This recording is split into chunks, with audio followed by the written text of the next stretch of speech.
Hello दोस्तों, स्वागत है आपका हमारे यूट्यूब चैनल पढ़ो सेंटर पर। मैं आपका साथी मनीष कुमार। दोस्तों, सबसे पहले आप सब लोगों को नव वर्ष की हार्दिक शुभकामनाएं। इस वर्ष आपकी सभी मनोकामनाएं पूर्ण हो और आप अपना और अपनों के स्वास्थ्य का पूरा ख्याल रखते हुए अपनी पढ़ाई को जारी रखें। हमारी शुभकामनाएं आपके साथ हैं। तो दोस्तों, आज मैं आपके लिए लेके आया हूँ उत्तराखंड राज्य विशेष सीरीज़ में जौनसारी जनजाति संबंधी तथ्य। यहाँ मैं अपने उन दोस्तों को बता दूं जिन्होंने अब तक उत्तराखंड राज्य विशेष के पिछले वीडियो हमारे नहीं देखे हैं, तो नीचे डिस्क्रिप्शन में दिए लिंक पे जाकर आप पिछले वीडियो देख सकते हैं।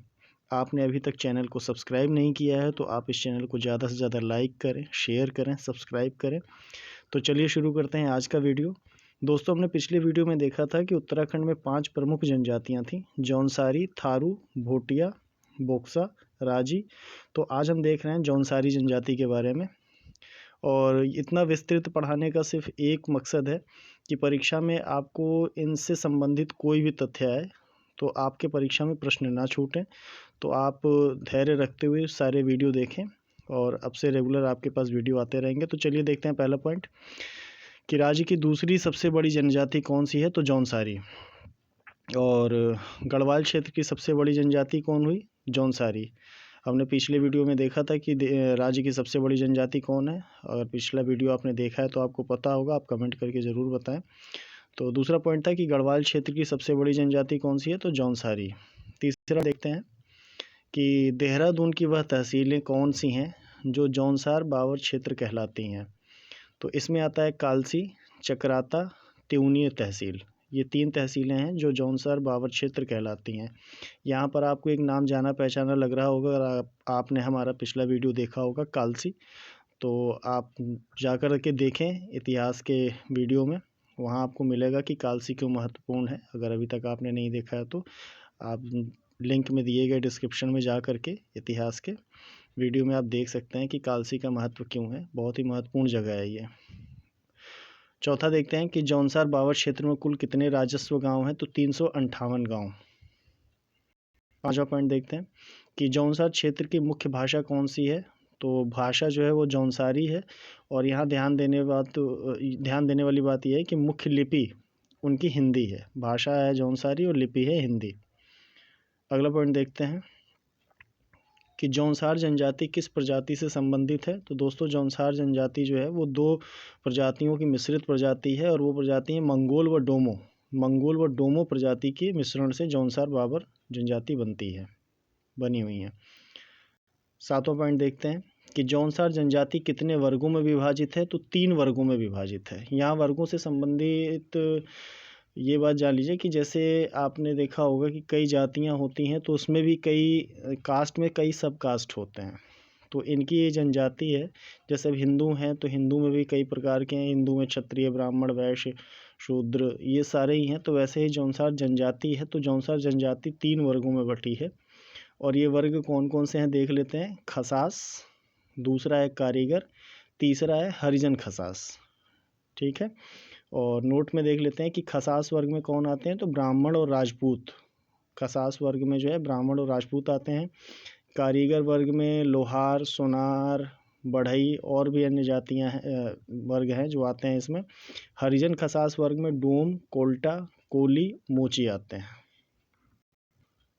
अगला देखते हैं कि जौनसार बाबर के पुरुषों द्वारा पहनी जाने वाली ऊनी टोपी को क्या कहते हैं। तो डिगुबा। वहाँ के आर्ट एंड कल्चर से संबंधित प्रश्न भी बन सकता है ये कि डिगुबा क्या है। तो जौनसार बाबर के पुरुषों द्वारा पहनी जाने वाली ऊनी टोपी है। 9वां है कि जौनसार बाबर के पुरुषों द्वारा पहनी जाने वाला ऊनी पजामा क्या कहलाता है। जो झंगोली कहलाता है। या इस तरीके से भी प्रश्न हो सकता है कि झंगोली क्या है। तो जौनसार बाबर के पुरुषों द्वारा पहने जाने वाला ऊनी पजामा। 10वां देखेंगे कि जौनसारी स्त्रियों द्वारा पहनी जाने वाली कमीज को क्या कहते हैं। तो झगा। 11वां देखते हैं कि जौनसारी के प्रमुख देवालय का नाम क्या है। तो हनौला। हनौला क्या है? जौनसारी के प्रमुख देवालय का नाम है। अगला पॉइंट देखते हैं दोस्तों 12वां कि जौनसारी में कितने प्रकार के विवाह प्रचलित हैं। तो 3 प्रकार के विवाह प्रचलित हैं।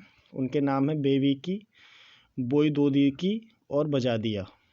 बेविकी, बोईदोदिकी और बजादिया। 13वां है कि जौनसारी विवाह के प्रकारों में कौन सा विवाह सबसे ज़्यादा शान और शौकत से भरा है, जो काफ़ी धूमधाम से, काफ़ी बड़ा मान लिया जाता है कि काफ़ी बड़े स्तर का विवाह है, तो है बजादिया।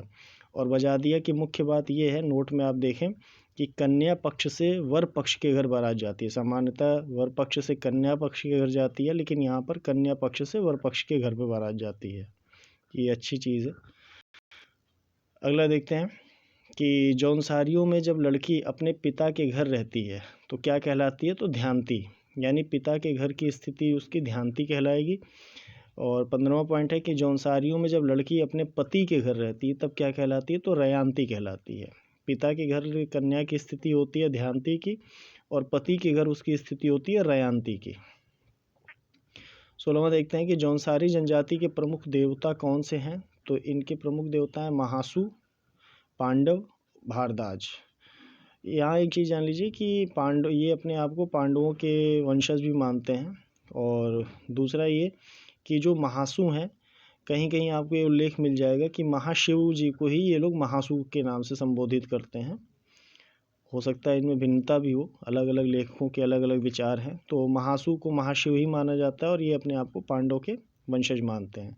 17वां देखते हैं कि जौनसारी जनजाति का कौन सा त्यौहार दिवाली के एक माह बाद 5 दिन के लिए मनाया जाता है, तो बूढ़ी दिवाली। तो ये याद रखना आसान है कि दिवाली के बाद मनाया गया तो बूढ़ी दिवाली ही मनाई जाएगी। अगला देखते हैं कि बूढ़ी दिवाली को जौनसारी जनजाति के पुरुषों द्वारा किया जाने वाला नृत्य को किस नाम से जाना जाता है, तो इसको कहते हैं पत्तेबाजी नृत्य। इसमें पत्ते नहीं खेलते, पत्तेबाजी नृत्य होता है इनका। अगला देखते हैं कि दशहरा को जौनसारी भाषा में किस नाम से जाना जाता है, तो पांडव त्यौहार।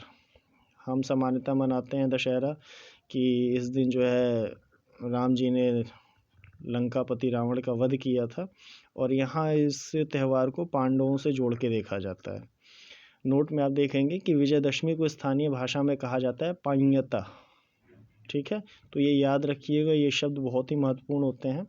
कभी कभी सीधा इनसे प्रश्न पूछ लिया जाता है कि पाइयता क्या है, तो आप इसको याद रखिएगा कि विजयदशमी को ही स्थानीय भाषा में कहा जाता है, या पाइयता क्या है, तो त्यौहार है। अगला देखते हैं कि जौनसारी जनजाति का प्रसिद्ध त्यौहार जागड़ा किस देवता से संबंधित है, तो महासु देवता से, वही महाशिव देवता। तो जागड़ा संबंधित है महासु देवता से। अगला पॉइंट है कि उत्तराखंड का प्रसिद्ध वैशाखी या बिस्सू मेला किस जनजाति से संबंधित है, तो जौनसारी की हम बात कर रहे हैं तो जौनसारी से संबंधित है, लेकिन जब आपको प्रश्न में आए तो क्या पता आप वहाँ कंफ्यूज हो जाएं, तो इसलिए इसको यहीं पे याद रखिएगा कि वैसाखी या बिस्सू मेला जौनसारी जनजाति से संबंधित है। नोट में देख लेते हैं कि इस मेले या त्यौहार के समय जौनसारी चावल के पापड़ बनाते हैं, जिन्हें स्थानीय भाषा में लाडू या शाकुली कहा जाता है, और यह मेला जो है अप्रैल माह में मनाया जाता है। तो लाडू और शाकुली क्या है, चावल के बने पापड़, जो कि बनाए कब जाते हैं, तो बिस्सू मेले के समय बनाए जाते हैं। और बिस्सू मेला मनाया कब जाता है, तो अप्रैल माह में मनाया जाता है। और बिस्सू मेला मनाती कौन सी जनजाति है, तो जौनसारी जनजाति। अगला देखते हैं कि प्रसिद्ध जौनसारी नायक शहीद केसरी चंद के बलिदान दिवस को स्मरणीय बनाने के लिए किस तिथि को वीर केसरी मेला लगता है। वीर केसरी मेला कौन लगता है, तो किस जनजाति से संबंधित है, ये जौनसारी जनजाति से। और ये लगता कब है, तो 3 मई को। और कहाँ लगता है, तो चौलीथाल में। और किसकी बलिदान दिवस की स्मृति में मनाया जाता है, तो शहीद केसरी चंद के बलिदान दिवस के स्मरणीय बनाने के लिए। अगला जो है केसरी चंद जी के ही संबंधित है तथ्य कि वीर केसरी का जन्म कब और कहाँ हुआ था, तो इनका जन्म हुआ था 1 नवंबर 1920 को। और कहाँ हुआ था, तो करताना गांव में, जो कि कहाँ है, चकराता में। चकराता को बहुत ही खूबसूरत जगह है, आप लोग कभी मौका मिले तो जाइएगा ज़रूर। अगला देखते हैं कि वीर केसरी की प्रसिद्धि का क्या कारण था, तो इनकी प्रसिद्धि का यह कारण था कि ये सुभाष चंद्र बोस जी की सेना में थे, यानी कि INA में एक सैनिक थे। तो वहीं से जो है फिर इनको बाद में फांसी दी गई। तो देख लेते हैं कि वीर केसरी को फांसी कब दी गई, तो 3 मई 1945 को दी गई।